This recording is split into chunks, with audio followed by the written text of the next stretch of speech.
Inside was one of my most anticipated films of 2023, but does it live up to my expectations?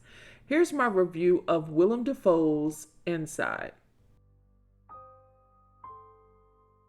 This film is 105 minutes of just Willem Dafoe, for the most part.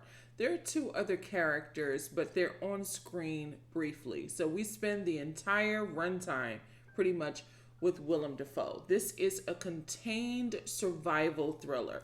Willem Dafoe plays an art thief who gets trapped in this Manhattan penthouse, and the owner, presumably the owner of this penthouse, is going to be out of the country for months.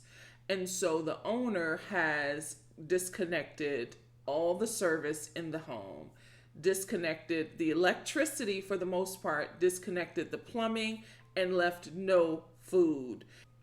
This penthouse is shut down like Fort Knox because in it contains millions of dollars worth of art that Willem Dafoe's character Nemo was trying to steal. Nemo, the name of Willem Dafoe's character, is palindrome for omen. And so he gets what he deserves. He's trapped in this home. This is reminiscent of Tom Hanks' Oscar-worthy nominated performance in Castaway. But this also shows that depth that Willem Dafoe brought in Lighthouse and The Florida Project. He mesmerized me at how great he is. Again, he is pretty much the only person on the screen, and he makes all of these situations work. You're trying to figure out, how is he going to get out here? Is he going to get out here? What's brilliant about this film is that every frame is like an art installation, and I think that was the larger idea. Referenced several times in the movie is the question that was posed to him when he was a kid. If the house caught fire, what would you take with you? And Willem Dafoe's character Nemo, as a child, said he would take his cat, his music, and his sketchbook. And that idea is played over and over again. He recalls that he never said he'd try to save his sister or his parents, but he would save his cat, his sketchbook, and music. And that, again, that plays over and over again. And I think the larger idea is when he's trapped in this house, he is the metaphor of the cat. Humans, living things die. And there's this song that Macarena that is played over and over again, and he gets sick of it. Music fades, but art is forever. And as he tries to survive this penthouse, he creates art by destroying the millions of dollars of art that he was there to steal. And I think it's so poignant. Again, Willem Dafoe is mesmerizing in this film. I thought this was going to be an entirely different film, but the point of it all is that it is art within art within art. And I get that. And I think that's brilliant. When I reviewed the trailer, though, I thought there was going to be a larger twist. I kept anticipating a twist that never came.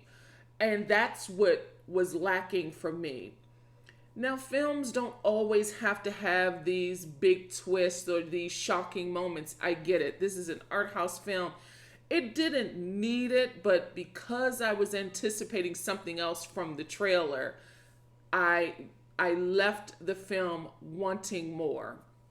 And the ending was a little abrupt. It left me with more questions than answers. So when I reviewed the trailer, I thought that this would be similar to The Father, in that we were inside of Nemo's head, and that what we thought was happening wasn't happening. I said, maybe he has schizophrenia.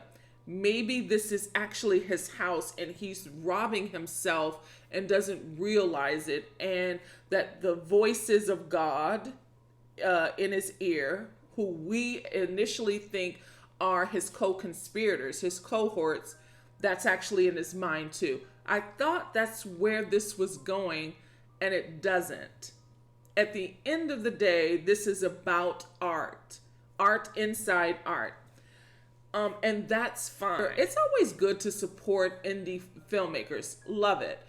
Do you want to rush out to the theater to see it? Not necessarily. This could have gone to streaming and I think would have done well. But we are getting back into the groove of going to the movies again. And this is a good season for art house films before all of the big blockbusters come next week. Again, Willem Dafoe gives a great performance. I mean, he doesn't turn any bad ones in, but he is so great, and he does keep you engaged, and there is a lot of tension.